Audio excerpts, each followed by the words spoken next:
Hi class, I just wanted to go over this week's material with you and talk a little bit about this assignment. So in this assignment you're doing exactly the same thing you did in week 1 with assignment 2 using 1-point perspective, only now you're using 2-point perspective. So the thing to remember is that you don't want these shapes to overlap in an unrealistic way. So the only place we're seeing any overlap in this example is right here, and it's not problematic because this shape is clearly in front of that shape. Okay, so it's only overlapping because of our perspective on it. So before I go through all these, I just want to go back through the reading for the week and talk a little bit about that. So 2-point perspective lets us see where something recedes in space from 2 different perspectives as opposed to just one. So here's some super useful information. And by the way, all the videos and imagery and visuals and text in all of these courses are super helpful, but I think the ones in the perspective class are particularly useful. So really do take the time to watch them, and I'll point out some of them as we go along. But let's look at this object. So here we see in 1-point perspective, okay, there's one vanishing point. That's always going to tell how many vanishing points there are, tells you which type of perspective you're using, okay? So if this were the same object in 2-point perspective, we would have, and why isn't it letting me, oh, okay, sorry about that.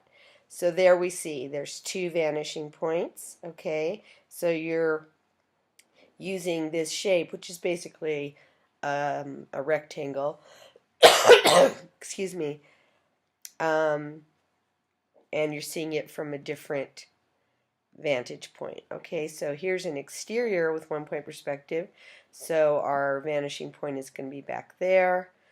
This is exactly the same kind of perspective you see in the Last Supper, the Da Vinci's famous Last Supper mural.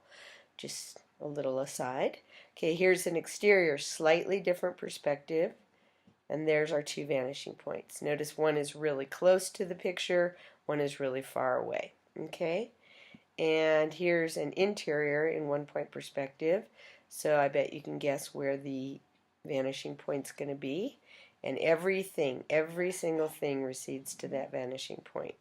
The pictures on the wall, the couch, the pillows if we wanted to put them in perspective, the tiles on the floor, okay, so everything, the ceiling, all of that vanishes to that point.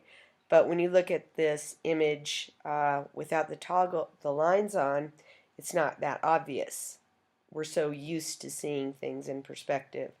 But if you analyze it and break it down, you see how that illusion is created, or that lack of illusion, sorry. Okay, so here's an interior and 2-point perspective. So we're going to have 2 vanishing points, all right, and everything has, on one side recedes to one vanishing point, and on the other side recedes to the other vanishing point. And rulers, of course, are essential in this assignment.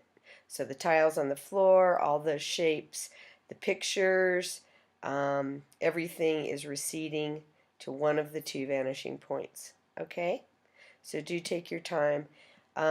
This is also very helpful. Okay?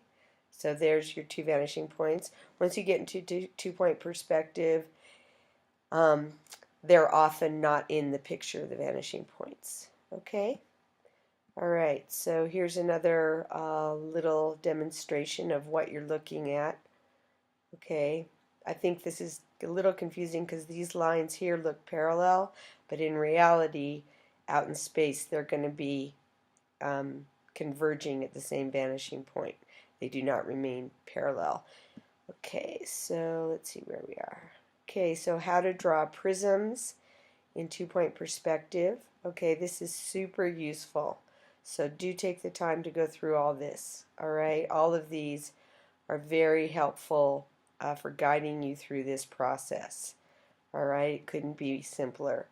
And same with these. Okay, so right here it's showing you exactly how to do the assignment that we're assignment 2, week 2. Okay, and here are triangular prisms in 2-point perspective.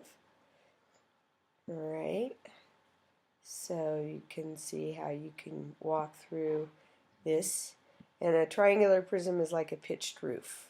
Okay, you'll see how that happens. All right, so important information that people get a little confused with. So do take your time to look at that as well. This is a super useful video. Take your time to watch that. And now we're going to talk about the grid, which I will go into for your next assignment since it is related to assignment 3. Okay?